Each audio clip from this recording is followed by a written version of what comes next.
إن الحمد لله نحمده ونستعينه ونستغفره ونعوذ بالله من شرور أنفسنا ومن سيئات أعمالنا من يهده الله فلا مضل له ومن يضلله فلا هادي له وأشهد أن لا إله إلا الله وحده لا شريك له وأشهد أن محمدا عبده ورسوله أعوذ بالله من الشيطان الرجيم بسم الله الرحمن الرحيم يا أيها الذين آمنوا اتقوا الله حق تقاته ولا تموتن إلا وأنتم مسلمون يا أيها الناس اتقوا ربكم الذي خلقكم من نفس واحدة وخلق منها زوجها وبث منهما رجالا كثيرا ونساء واتقوا الله الذي تساءلون به والأرحام إن الله كان عليكم رقيبا يا أيها الذين آمنوا اتقوا الله وقولوا قولا سديدا يصلح لكم أعمالكم ويغفر لكم ذنوبكم ومن يطع الله ورسوله فقد فاز فوزا عظيما أما بعد فإن خير الحديث كتاب الله وخير الهدي هدي محمد صلى الله عليه وسلم وشر الأمور محدثاتها وكل محدثة بدعة وكل بدعة ضلالة وكل ضلالة في النار بسم الله الرحمن الرحيم وعد الله الذين آمنوا منكم وعملوا الصالحات ليستخلفنهم في الأرض كما استخلف الذين من قبلهم وقال النبي صلى الله عليه وسلم عجبا لأمر المؤمن إن أمره كله خير رب اشرح لي صدري ويسر لي أمري واحلل عقدة من لساني يفقهوا قولي اللهم رب زدني علما سبحانك لا علم لنا إلا ما علمتنا إنك أنت العليم الحكيم تمام ہر قسم کی تعریفات کبریائی بڑائی بزرگی اس خالق کائنات مالک ارض و سما کے لیے لائق اور زیبا ہے جو اکیلا وحدہ لا شریک ہے جس نے لفظ کن سے اس پوری کائنات کو وجود میں لایا اس اللہ تبارک و تعالیٰ کا لاکھ لاکھ شکر ہے کہ اس نے ہمیں انسان بنا کر پیدا کیا اور اس سے بھی بڑا احسان یہ ہے کہ اللہ رب العالمین نے ہمیں انسان ہونے کے ساتھ ساتھ ہمیں مسلمان بنایا اور ہماری رشد و ہدایت کے لیے ہمیں سیدھی راہ دکھانے کے لیے ہمیں گمراہی و ضلالت سے بچانے کے لیے صراط مستقیم کی طرف گامزن کرنے کے لیے اللہ سبحانہ و تعالی نے بے شمار انبیاء کرام کو اس دنیا کے اندر مبعوث فرمایا درود اور سلام ہو اللہ تبارک و تعالیٰ کے ان تمام انبیاء علیہ السلام پر بالخصوص ہم سب کے آخری نبی تمام انبیاء کے امام حضرت محمد رسول اللہ صلی اللہ علیہ وسلم پر اللہم صلی وسلم وبارک علیہ محترم بزرگوں نوجوان ساتھیوں اسلامی بھائیوں مستقبل کے ہونہار چھوٹے چھوٹے معصوم بچوں پردہ نشین خواتین و حضرات میری پیاری ماں اور بہنوں آج اس خطبہ جمعہ کا جو موضوع ہے وہ ہے کہ اللہ رب العالمین کی مدد کیسی ہو اور کیسے ہو اور کب ہو۔ اس حساس موضوع پر میں چند ضروری وضاحتیں کروں گا۔ اللہ سبحانہ و تعالیٰ سے دعا ہے کہ ہم سب کو سننے، سمجھنے اور اس پر عمل کرنے کی پوری توفیق عطا فرمائے، آمین تقبل یا رب العالمین۔ میرے محترم بزرگوں، اللہ سبحانہ و تعالی ہماری مدد کیوں کرے؟ یا پھر جب بھی ہمارے ذہن و گمان میں یہ خیال آئے، ہمارے دماغ میں یہ کھٹکے کہ ہم کس سے مدد مانگیں اور جس سے ہم اللہ کہہ رہے ہیں وہ اللہ کون ہے؟ اللہ کون ہے؟ اللہ رہتا کہاں ہے؟ اللہ کو کس نے پیدا کیا؟ اللہ نے کن کن چیزوں کو پیدا کیا؟ اللہ کی طاقت کیا ہے؟ اللہ کو جب پکاریں، جب مدد کی گہار لگائیں تو اس رب کو کیسے یاد کریں؟ بہت سارے لوگ نہیں جانتے ہیں۔ اللہ رب العالمین کے 99 نام ہیں۔ ہم اللہ تبارک و تعالیٰ کو جب بھی پکاریں، جب بھی بلائیں، اور نام سے پہلے ہمیں اپنے بچوں کو اور خود ہمیں یہ بات معلوم ہونا چاہیے کہ اللہ رہتا کہاں ہے؟ اللہ رہتا کہاں ہے؟ اللہ 7ویں آسمان کے اوپر عرش پر مستوی ہے۔ اللہ کو کس نے پیدا کیا؟ اور اللہ کا کوئی بیٹا ہے یا نہیں ہے؟ یہ تمام سوالات کے جوابات ہمیں اپنے بچوں کو بچپن ہی میں سکھانا چاہیے اور انہیں بتانا چاہیے۔ اور سورہ اخلاص میں اللہ رب العالمین فرماتا ہے قل هو اللہ احد۔ اے نبی صلی اللہ علیہ وسلم آپ فرما دیں، لوگوں میں اعلان کر دیں کہ اللہ ایک ہے، اللہ سبحانہ و تعالی ایک ہے۔ اللہ الصمد، اللہ بے نیاز ہیں۔ لم یلد ولم یولد، اللہ رب العالمین کو کسی نے پیدا نہیں کیا، اور جب کسی نے پیدا نہیں کیا، اب کسی نے کے اوپر ذرہ برابر بھی ہمیں سوال نہیں کھڑا کرنا ہے۔ ولم یولد، اور اللہ تبارک و تعالی نہ کسی سے جنا ہے، نہ اللہ رب العالمین نے کسی کو جنا ہے، نہ اللہ کا کوئی بیٹا ہے، نہ اللہ رب العالمین کسی کا بیٹا ہے۔ تو یہ مختصر جواب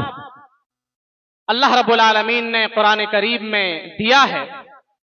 اب اللہ رب العالمین کو جب ہم پکاریں تو کیسے پکاریں؟ جب اس سے مدد مانگیں تو کس انداز میں مانگیں؟ اللہ رب العالمین کے 99 نام ہیں، تمام نام اچھے نام ہیں۔ اللہ رب العالمین کے 99 نام میں سے کئی سارے جبار ہیں، غفار ہیں، ستار ہیں، غفور ہے، رحیم ہے، کریم ہے، کئی سارے نام ہیں۔ لیکن جب ہم اللہ رب العالمین کو بلاتے ہیں یا اللہ کا قسم کھاتے ہیں، تب ہم اللہ رب العالمین کے ان 99 نام کو چھوڑ کر کے خدا کا استعمال کرتے ہیں۔ اور جب کہ ہم اللہ رب العالمین کے 99 نام کا لسٹ دیکھیں گے تو کہیں بھی خدا ہے ہی نہیں، خدا کا نام ہے ہی نہیں۔ لیکن جب ہم اللہ کو پکارتے ہیں تو خدا کے ساتھ پکارتے ہیں، خدا کی قسم بھی کھاتے ہیں، یا خدا کہ خدا دیکھ رہا ہے، جبکہ اللہ کے 99 نام ہیں، ناموں کی کمی نہیں ہے، اور سب پیارے پیارے نام ہیں، لیکن ہم ان ناموں کو چھوڑ کر کے خدا کا استعمال کرتے ہیں۔ آپ تھوڑی دیر کے لیے تصور کیجئے، آپ کا 2 سے 3 نام ہے، آپ کے نانی گھر میں کوئی اور نام سے آپ کو پکارا جاتا ہے، آپ کے گھر میں کوئی اور نام سے پکارا جاتا ہے، لیکن کوئی شخص آئے اور آپ کو عجیب نام سے پکارے، نہ وہ نام آپ کے باپ نے رکھا ہے، نہ آپ کے ماں نے وہ نام سے کبھی آپ کو پکارا ہے، نہ آپ کے ماموں گھر میں، نہ آپ کے سسرال میں۔ اب کوئی تیسرا شخص آتا ہے اور ایک عجیب نام سے بھلو ملو کر کے یا کوئی عجیب نام سے آپ کو پکارے، تو کیا آپ خوش ہوں گے؟ یقین مانیے آپ خوش نہیں ہوں گے، آپ ناراضگی ظاہر کریں گے کہ جب یہ نام میرے باپ نے نہیں رکھا، یہ نام میرے نانا نے نہیں رکھا، یہ نام میرے نانی نے نہیں رکھی ہے، تو تم اس نام سے کیوں پکارتے ہو؟ جب خدا کا لفظ، یہ خدا کا نام جب اللہ کے نبی نے نہیں بتایا، نہ کسی بھی انبیاء نے ہمیں بتایا کہ اللہ رب العالمین کے 99 ناموں میں سے خدا بھی ایک نام ہے، تب ہم خدا کیوں استعمال کرتے ہیں؟ جب ہم خدا کا لفظ استعمال کرتے ہیں تو یقین مانیے اللہ سبحانہ و تعالی ناراض ہوتا ہے، ناراض ہو جاتا ہے جب وہ نام اللہ نے بتایا ہی نہیں، جب 99 نام میں سے تمام ناموں میں کوئی ایسا نام ہے ہی نہیں جب خدا جیسا ہو، تب یہ نام ہم کیوں استعمال کریں؟ تو یہ مختصر اللہ رب العالمین کے تعارف اور اللہ رب العالمین کے صفات اور اس کے نام کے تعلق سے میں نے آپ کے سامنے بیان کر دی۔ اللہ کون ہے؟ اللہ کون ہے؟ اللہ رب العالمین قرآن کریم میں فرماتا ہے اللہ الذی خلق السماوات والارض، اللہ وہ ہے جس نے آسمان و زمین کو پیدا کیا۔ یہ آسمان اگر تم دیکھنا چاہو تو مکمل زندگی گزر جائے گی، تم آسمان کو نہیں دیکھ سکتے، اتنا بڑا اللہ رب العالمین نے بنایا، اور زمین اتنی بڑی ہے کہ تمہاری پوری زندگی ختم ہو جائے گی لیکن تم زمین کا چکر نہیں لگا پاؤ گے، تم زمین کا پورا نظارہ نہیں کر پاؤ گے۔ تو اللہ فرماتا ہے اللہ الذی خلق السماوات والارض، اللہ وہ ہے جس نے آسمان و زمین کو پیدا کیا۔ وانزل من السماء، اللہ وہ ہے جس نے آسمان سے بارش برسائی۔ اللہ کون ہے؟ اللہ وہ ہے جو اسی سمندروں سے پانی کو اٹھاتا ہے اور پھر اسی زمین میں برساتا ہے۔ وَأَنزَلَ مِنَ السَّمَاءِ مَاءً فَأَخْرَجَ بِهِ مِنَ الثَّمَرَاتِ،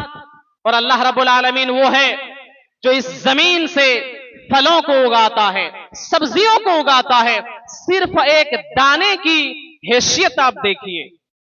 ایک دانہ، ایک چھوٹا سا دانہ کی حیثیت دیکھیے اور اللہ رب العالمین کا قدرت کا اندازہ لگائیے۔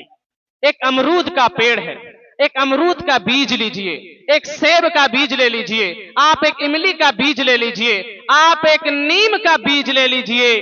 آپ ایک آم کا بیج لے لیجئے، اور ان چاروں بیجوں کو، ان چاروں دانوں کو زمین کے اس مٹی میں ڈالیے، پانی آپ وہی پانی ڈالیے، زمین وہی ہے، آسمان سے جو بارش ہوتی بارش بھی ایک ہی ہے، آم کی دانہ کے لیے الگ بارش نہیں ہے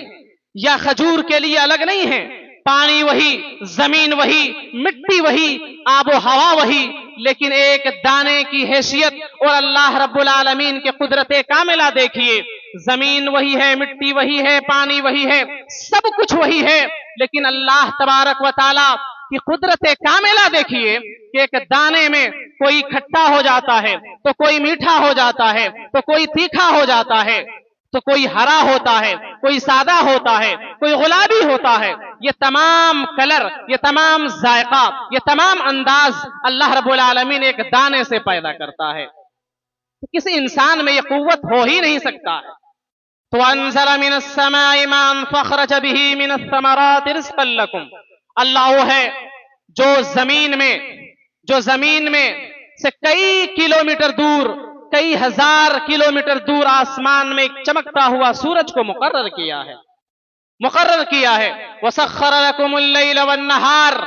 اللہ وہ ہے جس نے رات بنائی، اللہ وہ ہے جس نے دن کو بنایا، اللہ وہ ہے جس نے آسمان میں وَسَخَّرَ لَكُمُ الشَّمْسَ وَالْقَمَرَ، اللہ وہ ہے جنہوں نے سورج کو پیدا کیا اور چاند کو بنایا، اللہ کی طاقت وہ ہے۔